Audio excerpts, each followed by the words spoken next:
Welcome to Sensitive and Self-Assured. You have found a space made for you, and here's how I know you belong. You feel everything, and somewhere along the way, you started believing that was a problem. My name is Alyssa, and I'm a highly sensitive woman who stopped trying to fix herself and started learning to trust herself instead. This podcast is for the woman who is exhausted from managing herself just to get through life. The one who edits herself before she speaks, who loses herself in relationships, spirals after decisions, and still quietly wonders if something is simply wrong with her. Nothing is wrong with you. You just haven't learned how to work with your sensitivity and trust yourself yet. Your sensitivity isn't a problem to fix, and self-assurance isn't out of reach. They belong together, and here is where the two meet. Let's get to it. So last week, I talked about the discomfort of speaking up for what you want and what you need. And that in and of itself is kind of a hard thing. And this week, I want to continue that conversation around doing hard things and what happens when we do. And I don't mean the things that we force ourselves to do or, maybe we have been doing that for years or possibly even decades because we think we should. I'm talking about the things that are a natural part of life that are just hard and we maybe haven't learned how to do them, like asking for what we want and need. And I'm also talking about the things that we really want to do, but for whatever reason, we have told ourselves that we can't. And so for that, they feel really hard. And hard things are genuinely hard. Not hard, but you just need to push through. Like, they're actually hard. And it's not a weakness to avoid doing the hard things. It actually makes a lot of sense why we avoid it, because they're hard and it's uncomfortable to do them. And there is something that is lost when we keep trying to route around them. And it is in learning how to do the hard thing while taking really good care of yourself that you build self-assurance. And it's not the confidence that everything will go well, but it is the trust in yourself that regardless of the outcome, that you will be able to handle it. So if you have been listening to this podcast from the very beginning, back when it was called The Highly Sensitive Woman, and by the way, I am just so excited about this new title, Sensitive and Self-Assured, because I really feel like it truly captures what we are doing here. And we are learning how to work with our sensitivity and having self-assurance, and it's not an either or, it's a both. And that is just super exciting for me. So I'm so glad that you are here now. But if you have been listening from the very beginning, when I first launched this podcast almost a year and a half ago, you know that it is dedicated to my grandmother who passed away at the age of 47. And if you have listened to my birthday episode from last December, when I talked about what it has been like for me to turn 47, then you know that I finally started working toward accomplishing a goal that has been a goal for nearly 30 years of my life. And that goal is something that I have carried with me. I was not actively chasing it for all of those years. I've been carrying kind of the weight of it. And there is a very big difference between carrying something that's kind of an underlying thing that you want versus pursuing it, and it's just taking a while for you to achieve it. So to kind of catch you up, if you are new, I have wanted to complete the Indy Mini. And for those of you who don't know what that is, it is a half marathon in Indiana, and it's in May every year, and it is in kind of partnership with the excitement that is the month of May in Indianapolis around the Indianapolis 500. And it It's a half marathon, 13.1. Actually, it's 13.3, but who's counting at that point, right?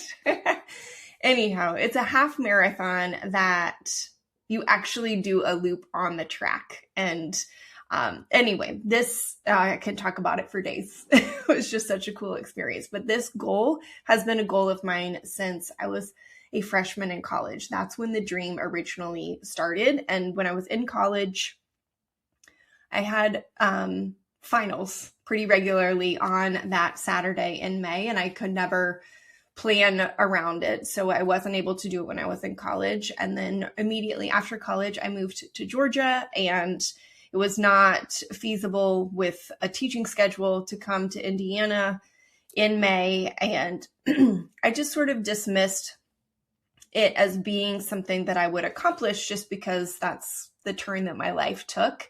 And I did complete a couple half marathons while I was living in Georgia, and those felt like a really big sense of accomplishment, and it felt great. And honestly, for a while, it felt pretty complete. But then I moved back to Indiana, and once I did the Indy Mini and the desire to do it, it almost immediately bubbled back up. And I decided to sign up. And then I didn't do it, and I decided to try again, and I didn't do it, and then I signed up again. And I honestly, I kind of lost track of how many times. I think 4 times I signed up to do it since moving back to Indiana and didn't complete it. And it wasn't necessarily a life got busy. There were some factors that were outside of my control. COVID was one of those, that the race didn't happen that year, understandably, because, you get 50,000 people together in a group during COVID, right?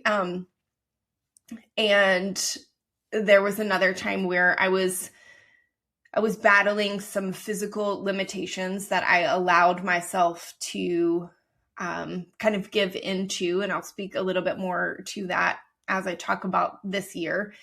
And there was just, honestly, there became this kind of low grade shame and disappointment in myself, even though I was excuse me, I truly was letting myself off the hook.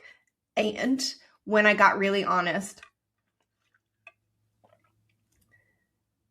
I was giving into some excuses. And so there was just this kind of low grade shame and disappointment in myself for not following through with this goal. And to the point that it got so painful, I unsubscribed from the email list because I didn't want to get the updates for the next year's race. And that ended up becoming problematic. When I signed up this year, I wasn't getting the emails because even though I had signed up again, I didn't automatically get added back to the email list.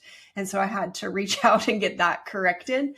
But maybe you can relate to something that you've always wanted to do and just have never pursued it. And your brain has given you a lot of reasons why, and they seem legit on, surface level, they seem legit, but maybe when that feels like, when you get like really honest with yourself that, yeah, I'm kind of letting myself off the hook here, and what that feels like and how that kind of shapes how you view yourself.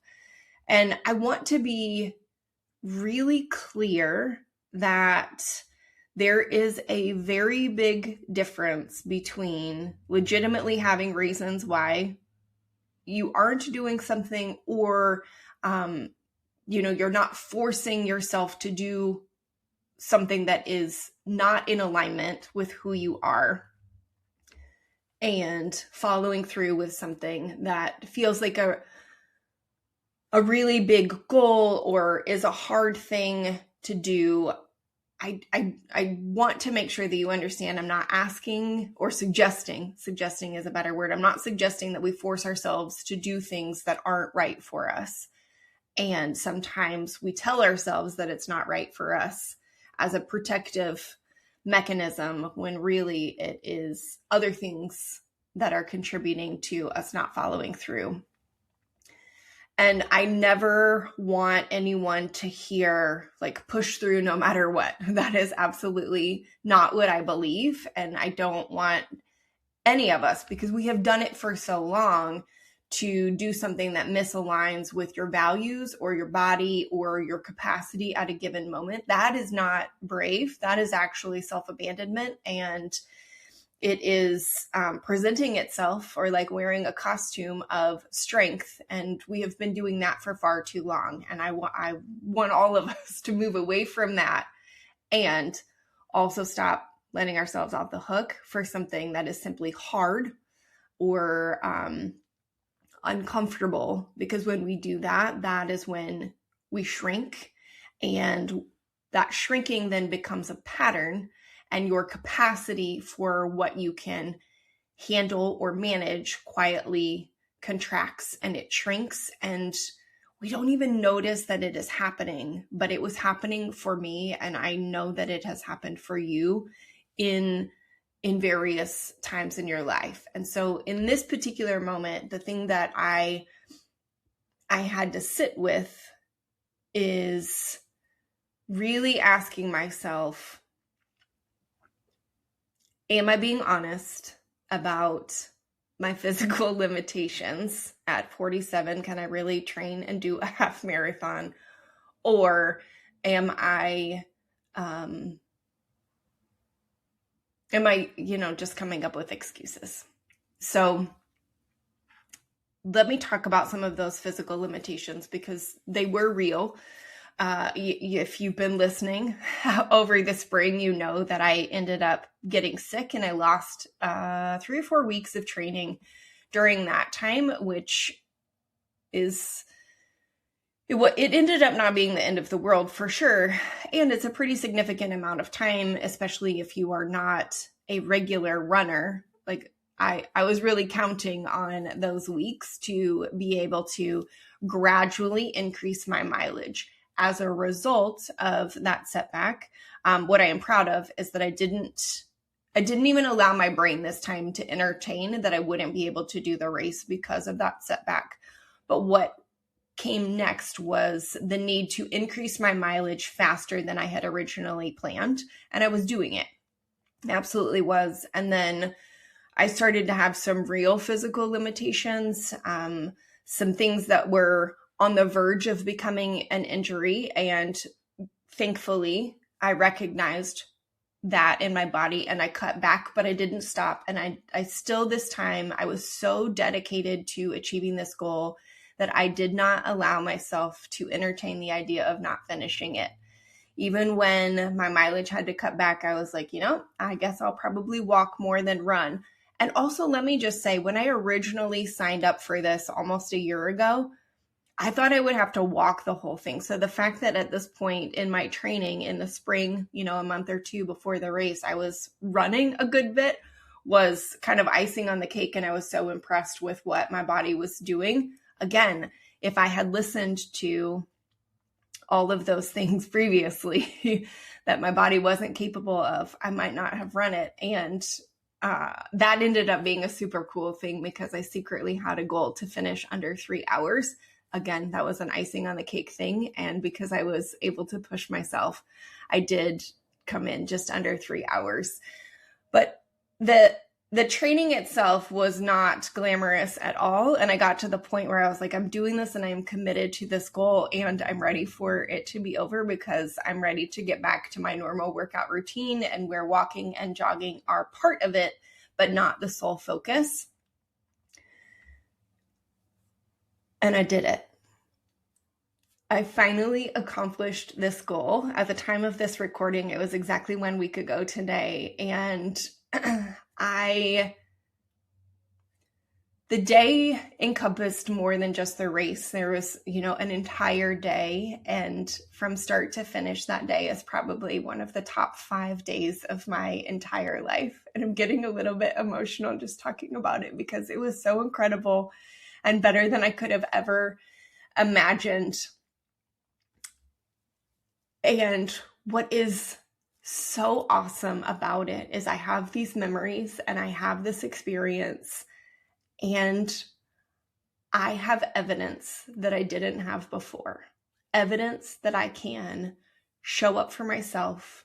I can do hard things, and that my self-assurance isn't something that is built on things going smoothly, but it is built on knowing that I can handle them even when they don't go smoothly. In the weeks leading up to the race, a friend of mine said to me, you can drive that distance faster, right? And I mean, she wasn't wrong, but that's kind of the point of my episode today. It's, sometimes, a lot of times, there is a quote unquote easier route. And that's exactly why the hard things go undone or unsaid, because we feel like we have this easier route, but the easier route doesn't give you the thing that you want, right? Like if I had not pushed through and I had taken the easier route, I wouldn't have completed the Indy Mini. But the other thing that doing the easier thing doesn't give you, that doing the hard thing does, is evidence. Because when you do the thing or say the thing, you build a case file, and it is proof in your own lived experience, not somebody else, not, well, if she could do that, maybe I could. No, it's, I did this thing. And so I have my own lived experience, my own evidence that you are capable of more than you might believe that you are capable of. And that you can tolerate the discomfort, that you can show up for yourself. And that self-assurance, it compounds over time. And I also want to just have a whole lot of compassion for when we don't do the hard thing, and that when we try to avoid it or go around it, it is not a failure. It truly is a self-protection mechanism, and it quietly keeps you from building that file and trusting yourself next time. So our goal is to just start building some evidence one piece at a time. So I want to tell a story recently about one of my clients. She went to the dentist. And while I personally am okay with going to the dentist, there are also some things about it that get to me. I know that for many, that is a huge deal. And it is legitimately an awful experience for many, many people. And so I want to honor that. And this client specifically, it is not a pleasant experience for her. And even for me, even though I'm not afraid of the dentist, or it's not this, awful experience, there's still a lot going on, right? You've got the smell of the place, you've got the radio is on, and every individual station has its own TV show going, and you've got the conversations of all of the people, and then you have all of the sounds of the drill and the suction and the scraping and all of the equipment that is taking place. And then you're in this very helpless position, lying on your back with someone's hands in your mouth. Like, there's a complete loss of control. And it is not a super fun experience. And I say that with so much love for my friends who are dentists and dental hygienists. We love you very much for taking care of our teeth, and kudos to you for being able to work in that very sensory stimulating environment. I could not do it.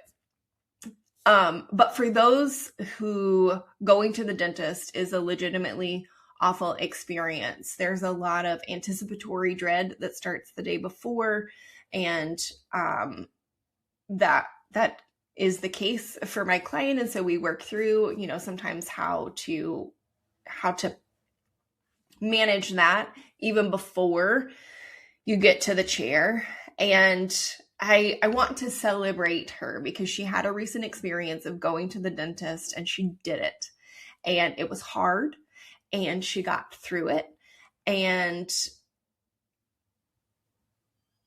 that is, I really want to celebrate it.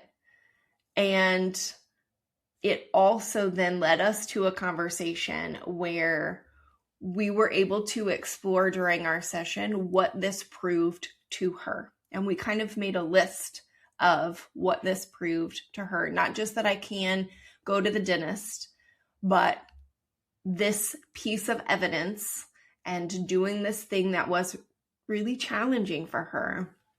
How can we transfer that to other things? And if she can do that, what else is she capable of doing that maybe she's been telling herself that she wasn't? And that is what it looks like to have evidence showing up in real time and starting to shift the relationship with yourself, that you can start trusting your own capacity and genuinely feel self-assured in it.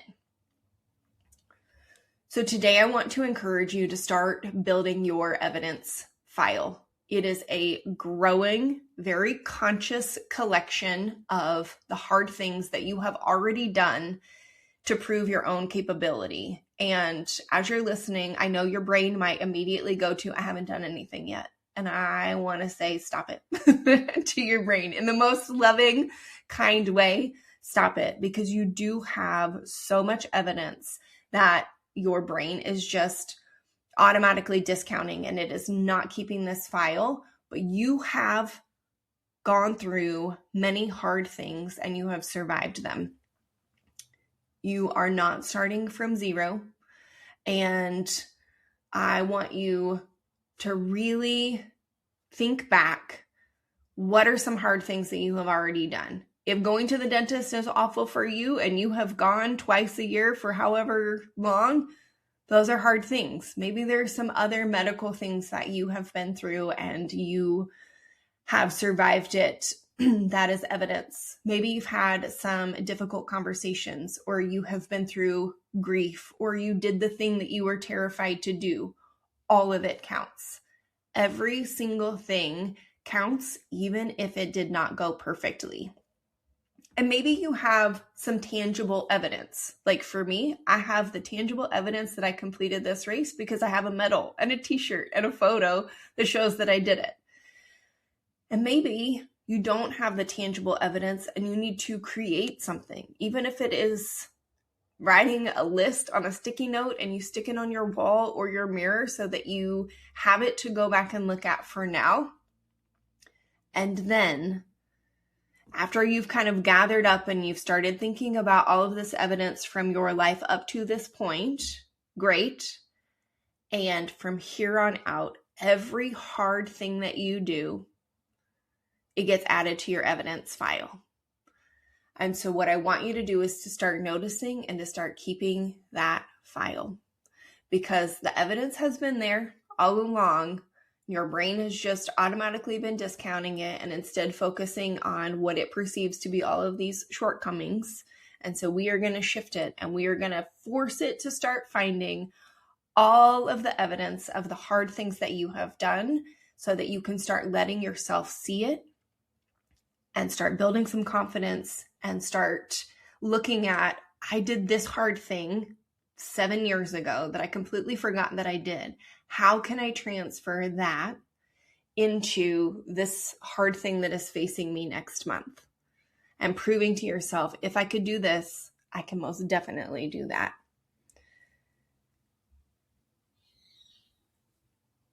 So yes, my friend was right. I absolutely could have driven 13 miles faster than I jogged it. And if I had done that, I wouldn't know what I know now about what I am capable of doing. And I wouldn't have that evidence in my file. And doing the hard things isn't about proving yourself to anyone else. It truly is about building a relationship with yourself that you can actually trust, one piece of evidence at a time. That is what self-assurance really is. And if this topic, if this episode really resonated with you, if you are sitting with your own version of a nearly 30-year goal or a dentist appointment that you've been avoiding, or a hard thing that you keep finding reasons not to do, I would love to work with you. One-on-one coaching is where we dig into your evidence file and we figure it out together. We figure out how to do the hard things that are worth doing, and we build the kind of self-assurance that actually holds. So you can click the link in the show notes to schedule a consultation, and I would love to meet you right there. And I just want to leave you with, you were never meant to abandon yourself to get through life. You were meant to live it, sensitive and self-assured. Until next time, take care.